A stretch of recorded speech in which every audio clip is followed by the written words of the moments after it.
6쪽입니다. 사무엘상 17장 20절에서 47절까지 함께 교독하겠습니다. 다윗이 아침에 일찍 일어나서 양을 양 지키는 자에게 맡기고 이새가 명령한 대로 가지고 가서 진영에 이른즉 마침 군대가 전장에 나와서 싸우려고 고함치며 이스라엘과 블레셋 사람들이 전열을 벌이고 양군이 서로 대체하였더라. 다윗이 자기의 짐을 짐 지키는 자의 손에 맡기고 군대로 달려가서 형들에게 문안하고 그들과 함께 말할 때 마침 블레셋 사람의 싸움 도두는 가드 사람 골리앗이라 하는 자가 그 전열에서 나와서 전과 같은 말을 하며 다윗이 들으니라.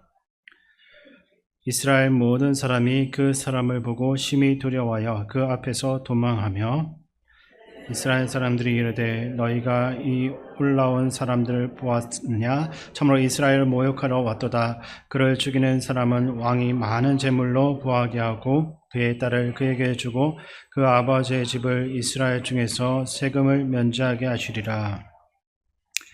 다윗이 곁에 서 있는 사람들에게 말하여 이르되 블레셋 사람을 죽여 이스라엘의 지역을 제거하는 사람에게는 어떠한 대우를 하겠느냐? 이 할례 받지 않은 블레셋 사람이 누구이기에 살아계시는 하나님의 군대를 모욕하겠느냐? 백성이 전과 같이 말하여 이르되 그를 죽이는 사람에게는 이러이러하게 하시리라 하니라. 그냥 엘리압이 다윗이 사람들에게 하는 말을 들은지라. 그가 다윗에게 노를 벌하여 이르되 내가 어찌하여 이리로 내려왔느냐? 들에 있는 양들을 누구에게 맡겼느냐? 나는 내 교만과 내 마음의 완악함을 아노니 내가 전쟁을 구경하러 왔도다. 다윗이 이르되 내가 무엇을 하였나이까? 어찌 이유가 없으리까? 하고 돌아서서 다른 사람을 향하여 전과 같이 말하며 백성이 전과 같이 대답하니라. 어떤 사람이 다윗이 한 말을 듣고 그것을 사울에게 전하였으므로 사울이 다윗을 부른지라. 다윗이 사울에게 말하되 그로 말미암아 사람이 낙담하지 말 것이라. 주의 종이 가서 저 블레셋 사람과 싸우리이다 하니 사울이 다윗에게 이르되 내가 가서 저 블레셋 사람과 싸울 수 없으리니 너는 소년이요 그는 어려서부터 용사임이니라. 다윗이 사울에게 말하되 주의 종이 아버지의 양을 지킬 때 사자나 곰이 와서 양떼에서 새끼를 물어가면 내가 따라가서 그것을 치고 그 입에서 새끼를 건져내었고 그것이 일어나 나를 해하고자 하며 내가 그 쇠염을 잡고 그것을 쳐 죽였나이다. 주의 종이 사자와 곰도 쳤은즉 살아계신 하나님의 군대를 모욕한 이 할례 받지 않은 블레셋 사람이니까 그가 그 짐승의 하나와 같이 되리이다. 또 다시 이르되 여호와께서 나를 사자의 발톱과 곰의 발톱에서 건져내셨은즉 나를 이 블레셋 사람의 손에서도 건져내시리이다. 사울이 다윗에게 이르되 가라 여호와께서 너와 함께 계시기를 원하노라. 이에 사울이 자기 군복을 다윗에게 입히고 노투구를 그의 머리에 씌우고 또 그에게 갑옷을 입히매 다윗이 칼을 군복 위에 차고는 익숙하지 못하므로 시험적으로 걸어보다가 사울에게 말하되 익숙하지 못하니 이것을 입고 가지 못하겠나이다 하고 곧 벗고 손에 막대기를 가지고 시내에서 매끄러운 돌 5을 골라서 자기 목자의 제국 곧 주머니에 넣고 손에 물매를 가지고 블레셋 사람에게로 나아가니라. 블레셋 사람이 방패든 사람을 앞세우고 다윗에게로 점점 가까이 나아가니라. 그 블레셋 사람이 둘러보다가 다윗을 보고 업신여기니 이는 그가 젊고 붉고 용모가 아름다움이라. 블레셋 사람이 다윗에게 이르되 내가 나를 괴로 여기고 막대기를 가지고 내게 나왔느냐 하고 그의 신들의 이름으로 다윗을 저주하고 그 블레셋 사람이 또 다윗에게 이르되 내게로 오라. 내가 내 살을 공중의 새들과 들짐승들에게 주리라 하는지라. 다윗이 블레셋 사람에게 이르되 나는 칼과 창과 단창으로 내게 나아오거니와 나는 만군의 여호와의 이름 곧 내가 모욕하는 이스라엘 군대의 하나님의 이름으로 내게 나아가노라. 오늘 여호와께서 너를 내 손에 넘기시리니 내가 너를 쳐서 내 목을 베고 블레셋 군대의 시체를 오늘 공중의 새와 땅의 들짐승에게 주어 온 땅으로 이스라엘의 하나님이 계신 줄 알게 하겠고 또 여호와의 구원하심이 칼과 창에 있지 아니함을 이 무리에게 알게 하리라. 전쟁은 여호와께 속한 것인즉 그가 너희를 우리 손에 넘기시리라. 아멘. 우리 서로를 보면서 인사 나누겠습니다. 캐나다의 저널리스트이며 베스트셀러 작가인 말콤 글랜드웰은 다윗과 골리앗이라는 책에서 아주 흥미로운 이야기를 들려주었습니다. 그는 우리가 인생에서 가난이나 불운 그리고 다양한 거인들을 만나게 될 때 그 문제에 압도당하지 말고 거인의 강점 뒤에 숨겨져 있는 그의 약점을 볼 수 있어야 된다라고 말합니다. 더 나아가 약자가 가진 결핍과 한계가 오히려 승리를 위한 특별한 무기가 될 수 있음을 여러 가지 사례를 통해서 보여주면서 새로운 시각으로서 돌파구를 찾도록 하고 있는 것입니다. 그 책의 앞부분에 이런 이야기가 나옵니다. 실리콘밸리의 기업가 비벡 라다니베가 어느 날 농구를 한 번도 해본 적이 없는 12살 소녀들로 이루어진 팀의 감독을 맡게 됩니다. 팀원들은 자신의 딸과 친구들로 구성된 말 그대로 오합지졸인 팀이었습니다. 반면에 주니어 리거의 다른 팀들은 뛰어난 신체 조건과 기술을 가지고 있는 골리앗과도 같은 팀들이었습니다. 그렇게 이 아이들은 너무나도 평범한 다윗과 같은 팀이었습니다. 라다니베 감독은 전공법으로는 절대로 그들을 이길 수 없다는 사실을 인정했습니다. 그래서 농구의 일반적인 간행을 깨뜨립니다. 보통은 슛이 들어가면 자기 진영으로 돌아와서 수비를 시작하지만 그는 상대가 공을 잡는 순간부터 코트 전체를 압박하는 전술을 선택했습니다. 아이들은 신체 조건도 기술도 부족했지만 지치지 않는 체력과 끈질긴 건성으로서 상대의 실수를 끊임없이 유도를 했고 한 경기마다 승리를 쌓아갔습니다. 결국 전국대회 결선까지 진출하는 놀라운 기적을 이루어낸 것입니다.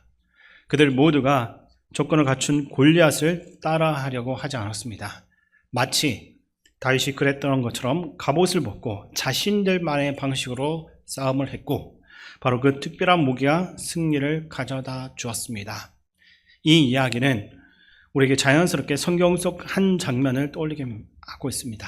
바로 다윗과 골리앗의 이야기입니다.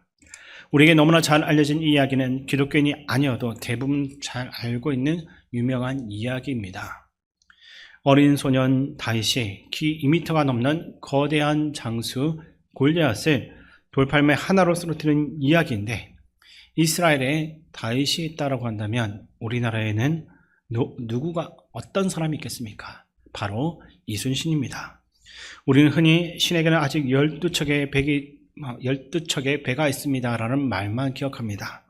근데 나중에 확인해 보니까 실제로는 한 척이 더 있어가지고 모두 13척으로 명량해전에서 싸움을 했다고 합니다. 그 13척으로 일본의 133척의 대함대를 물리친 그 해전은 누구나 한 번쯤 들어본 것입니다. 이런 이야기를 들으면서 어떻게 그렇게 작은 힘으로써 저토록 강한 상대를 이겨낼 수 있을까 하는 감탄이 나옵니다. 하지만 동시에 저것은 역사 속의 한 위대한 인물들이니까 가능한 이야기지 내가 살아가고 있는 이 현실에는 결코 일어날 수 없는 일이다라고 생각하는 것입니다. 그러나 자세히 살펴보면 이런 이야기의 주인공들은 대부분 특별한 사람들이 아니었습니다. 평범한 사람들이었고 때로는 사회의 주변인이었으며 어떤 경우에는 가장 낮은 자리에서 살아가던 사람들입니다. 결국 아주 평범한 사람들이 눈앞에 거대한 장벽을 넘어서 승리를 경험한 것입니다. 오늘 본문에 나오는 다윗도 비슷합니다. 그는 집안의 막내였고 양을 치며 심부름을 하고 있던 어린 소년이었습니다. 뛰어난 검술을 익힌 군인도 아니었고 전쟁 경험이 많은 용사도 아닙니다. 그저 평범한 소년이 블레셋의 위대한 그 장수 골리앗을 무너뜨렸습니다. 여기서 우리가 이 말씀을, 이 내용을 읽으면서 절대 놓치지 않아야 할 것이 있습니다.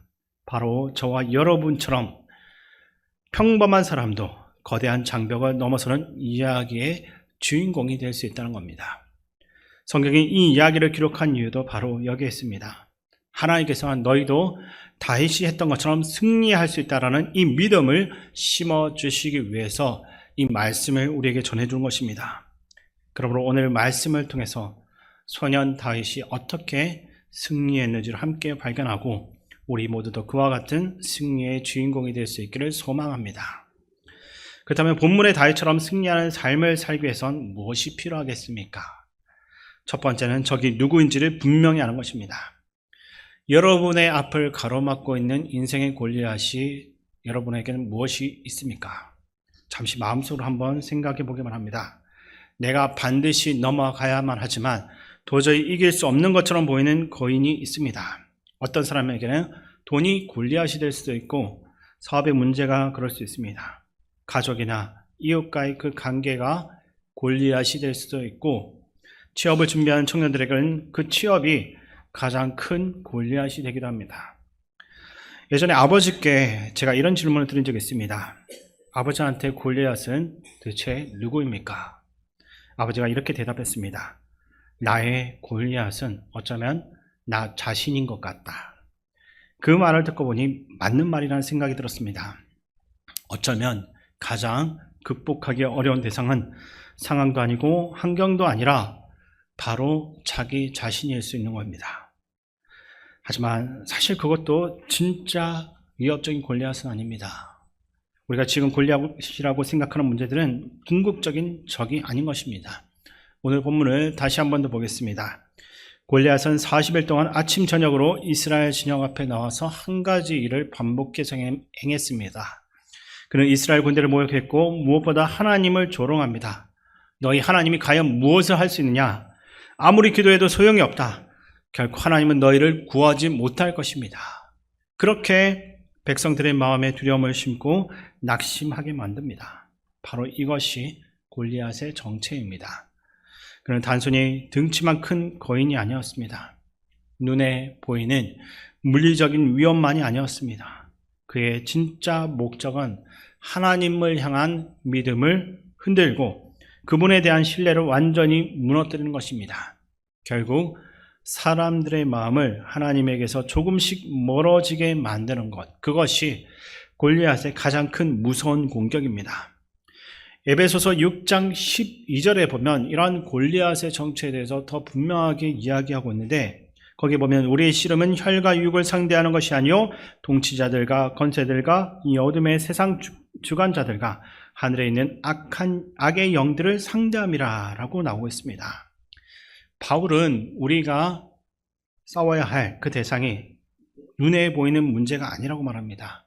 우리의 진짜 싸움은 혈과 육을 상대하는 것이 아니라 하나님에게서 우리를 멀어지게 만드는 그분으로부터 우리가 떨어져 나가게 만드는 악한 영들과의 영적 싸움이다라는 것입니다. 우리는 흔히 눈앞에 보이는 문제만을 골리앗이라고 생각합니다. 돈이 문제라고 보고 사람이 문제라고 하며 환경이 문제라고 여깁니다. 그러나 사탄은 바로 그런 것들을 이용합니다. 돈과 사람을 통해서 또 우리가 붙잡고 있는 세상적인 그 가치들을 통해서 교묘하게 우리를 낙심시키고 절망하게 만듭니다. 그러면서 하나님이 정말 계시냐? 하나님이 함께 하신다면 왜 이런 어려움을 겪고 있느냐라고 속삭입니다. 이처럼 우리의 마음에 의심을 심고 믿음에 금이 가게 만들면서 하나님을 향한 확신을 조금씩 무너뜨리게 만드는 것이 사탄의 오랜 전략입니다. 지금 내가 붙잡고 있는 골리앗 때문에 하나님을 향한 확신이 흔들리고 있지 않습니까? 신앙생활은 느슨해지고 예배와 기도, 말씀보다 다른 것들이 더 중요한 자리를 차지하고 있지는 않은지 돌아보시기 바랍니다. 사탄은 세상의 가치관에 우리를 자꾸만 끌어들이고 세상 사람들과 다르지 않은 삶을 살도록 우리의 생각과 마음을 지배하려고만 합니다. 그러므로 우리는 눈에 보이는 문제에 대해서 역사하고 있는 이 영적 실체를 분별할 줄 알아야 됩니다. 골리앗의 정체를 바로 알아야 비로소 승리할 수가 있는 것입니다. 그렇다면 승리하는 믿음의 삶을 위해서 두 번째로 필요한 것은 무엇이겠습니까? 바로 싸움을 방해하는 내부의 적을 분별해내는 것입니다. 다윗이 골리앗이라고 하는 이 외부의 적을 향해서 나아가려고 할 때 가장 먼저 그의 발목을 잡고 가로막은 것은 블레셋 사람이 아니라 그를 도와야 할 자기 편 사람들입니다. 첫 번째 방해자는 형 엘리압이었습니다. 다윗에게는 7명의 형이 있습니다. 당시에는 장남 엘리압과 둘째, 셋째 형만 전쟁에 나가 있고 다윗은 나이가 어려서 양을 돌보고 있었습니다. 오늘 본문에서 다윗이 전쟁터에 오게 된 이유도 아버지의 심부름 때문이었습니다. 그러니까 전쟁터에 있는 형들에게 먹을 음식을 가져다 주라는 심부름을 하다가 우연히 그곳에서 골리앗을 보게 된 것입니다. 그때 골리앗은 이스라엘 군대와 하나님을 모욕하고 있었고 이스라엘 군대들은 모두 두려움에 떨면서 숨어 있었습니다. 그 모습을 본 어린 다윗이 분노하며 외칩니다. 저 할례받지 않은 블레셋 사람이 누구이기에 살아계신 하나님의 군대를 모욕하는 것입니까? 다윗이 이렇게 외치고 있을 때 형 엘리압은 오히려 동생을 꾸짖습니다.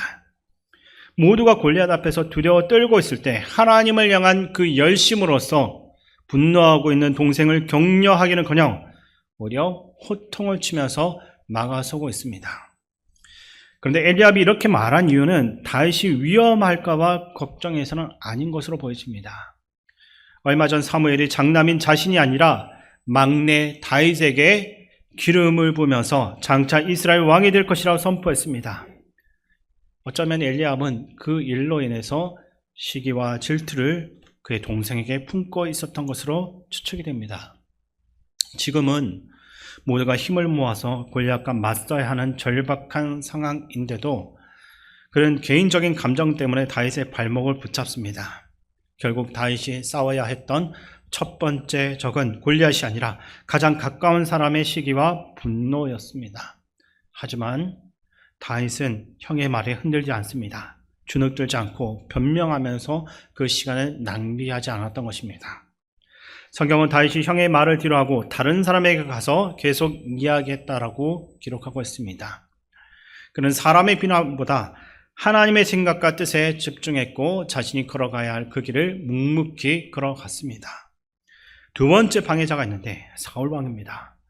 다윗이 제가 나가서 저 골리앗과 싸우겠습니다 라고 말하자 사울은 처음에는 그를 만류했습니다. 그리고 결국 어쩔 수 없이 허락하면서도 자신의 갑옷과 무기를 입혀 보내려고 합니다. 겉으로는 도와주는 것처럼 보여지지만 결과적으로는 다윗을 하나님께서 주신 방식이 아니라 세상의 방식으로 싸우게 만들려고 했던 것입니다. 그래서 다윗은 사울의 조언을 따르지 않습니다. 갑옷을 입어보기는 했지만 곧 모두 이것을 벗어버리고서 맨몸으로 나아간 것입니다. 만약 다윗이 그 장비를 그대로 입고 나갔다면 그에게 전혀 익숙하지 않았던 그 갑옷 때문에 제대로 움직이지도 못했을 것이고 골리앗과 싸워보기도 전에 쓰러졌을 것입니다. 같은 편의 조언이 오히려 승리를 방해하는 장애물이 될 수도 있는 것입니다. 한자성어에 자중질환이라는 말이 있습니다. 내부에서 일어난 혼란과 갈등을 뜻하고 있습니다. 우리도 영적 전쟁을 치르다 보면 이 싸움을 방해하는 요소가 우리 바깥에만 있는 것이 아니라 교회 내부에도 있을 수 있다는 사실을 기억해야 됩니다. 오늘날에도 하나님의 자녀로 살아가는 길에는 수많은 영적 도전이 있습니다. 우리의 믿음을 흔들고 자꾸만 의심하게 만들며 세상의 유혹으로 하나님에게서 멀어지게 하는 공격이 끊임없이 이어지고 있습니다. 그러나 더 힘든 것은 함께 믿음으로 걸어간다라고 생각했던 형제 자매들이 오히려 상처를 주고 낙심하게 만들 때가 있다는 겁니다. 함께 이 거룩한 영적 싸움을 해야 할 동지라고 생각했는데 오히려 우리의 발목을 잡는 경우가 있다는 겁니다. 그럴 때 우리는 쉽게 마음이 흔들려서는 안 됩니다. 다윗처럼 사람의 말에 매이지 않고 뒤돌아설 것은 또 뒤돌아설 줄 아는 지혜가 필요합니다. 또한 우리는 세상을 살아가면서 수많은 조언과 가르침을 듣습니다. 그 가운데는 유익한 것도 있겠지만 신앙과 하나님의 뜻과는 전혀 맞지 않는 어긋난 것도 분명히 있습니다. 그래서 다윗이 사울의 갑옷을 분별했던 것처럼 우리는 분명하게 하나님께서 주신 지혜로 분별할 수 있어야 됩니다. 세상이 아무리 좋은 방법이라 말해도 하나님의 뜻과 우리의 신앙적인 고백과 맞지 않는다면 가감하게 내려놓을 줄 알아야 되는 것입니다. 세상에 주는 무기가 아니라 하나님께서 허락하신 무장을 선택해야 하는 것입니다. 우리의 영적 무장을 해체시키고 믿음을 약하게 만드는 것들을 잘 분별하시기 바랍니다. 그래서 우리 앞에 있는 어떠한 골리앗도 능히 이겨낼 수 있는 성도들이 될 수 있기를 바랍니다. 그렇다면 골리앗을 이길 수 있는 결정적인 세 번째 비결은 무엇이었습니까? 오늘 본문에서 다윗은 막대기 하나를 들고 시냇가에 주운 돌 5개를 가지고 골리앗을 찾아갑니다. 그 모습이 너무나 초라해 보기도 합니다. 갑옷도 없고 머리를 보호할 투구도 없으며 방패도 없습니다. 손에는 번쩍이는 칼 한 자루도 그에게 들려있지 않습니다. 양을 치고 있던 목동에 평범한 옷차림 그대로 전쟁터에 나간 것입니다. 도대체 이런 소년이 무엇으로 골리앗을 이길 수 있었겠습니까? 단순히 돌팔매질을 잘하거나 돌이 작고 빨라서 승리한 것이 아닙니다. 다윗의 승리 비결은 눈에 보이는 무기가 아니라 눈에 보이지 않는 하나님의 전신갑주를 입고 있었다는 데 있습니다. 그런 세상의 갑옷이 아니라 하나님의 갑옷으로서 그 자리를 나서고 있는 겁니다. 그렇다면 다윗이 입고 있던 하나님의 전신갑주는 무엇입니까? 가장 먼저 그의 가슴을 덮고 있던 갑옷은 하나님이 나와 함께 하신다는 믿음, 곧 하나님의 임재를 확신하는 믿음에 있습니다. 다윗은 골리앗과 싸우겠다고 했을 때 자신을 만류하고 있는 그 사울에게 이렇게 말했습니다. 양을 치던 시절 사자와 곰이 양떼를 공격해 온 그 순간들이 여러 번 있었지만 자신은 도망치지 않고 끝까지 쫓아가 양을 구했고 하나님께서 그 맹수들의 발톱에서 자신을 건져주셨다라고 하는 것입니다. 그리고 본문 37절에서 이렇게 고백하고 있는데 그 말씀을 제가 읽어드리겠습니다. 또 다윗이 이르되 여호와께서 나를 사자의 발톱과 곰의 발톱에서 건져내셨은즉 나를 이 블레셋 사람의 손에서도 건져내시리이다. 사울이 다윗에게 이르되 가라, 여호와께서 너와 함께 계시기를 원하노라. 아멘. 다윗은 자신의 용기나 실력을 자랑하지 않습니다. 사자와 곰을 이긴 이유도 하나님께서 나와 함께 하셨기 때문이다라고 고백하고 있습니다. 과거에 함께한 하나님께서 지금도 함께 하시며 미래에도 자신을 건져주실 것이다 라는 확신이 그의 마음을 붙잡고 있는 겁니다. 결국 다윗이 입은 가장 강력한 갑옷은 철로 만든 갑옷이 아니라 하나님이 지금도 함께 하신다는 믿음입니다. 그 믿음이 있었기에 그는 골리앗보다 하나님을 더 크게 볼 수 있고 사람들은 불가능이라고 말했던 그 싸움에서 담대하게 승리할 수 있었던 겁니다. 다윗이 골리앗을 이긴 이유는 분명합니다. 하나님이 나와 함께 하신다. 하나님께서 반드시 나를 건져주신다. 이 부서지지 않는 확고한 믿음, 곧 하나님의 임재를 확신한 믿음으로써 하나님의 전신갑주를 입고 있었기 때문입니다. 또 하나 다윗이 붙들었던 전신갑주는 하나님의 이름입니다. 본문 45절을 보시게 되면 다윗은 골리앗을 향해 이렇게 선포합니다. 다윗이 블레셋 사람에게 이르되 너는 칼과 창과 단창으로 내게 나오거니와 나는 만군의 여호와의 이름 곧 내가 모욕하는 이스라엘 군대의 하나님의 이름으로 내게 나아가노라. 아멘. 골리앗은 그의 힘과 칼과 창을 의지했지만 다윗은 하나님의 이름만을 의지합니다. 그는 하나님께서 함께 하신다라는 그 확신으로서 무장을 했고 하나님의 이름이라는 가장 강력한 무기를 잡고서 그 앞에 서 있습니다. 바로 그것이 승리의 비결이 됩니다.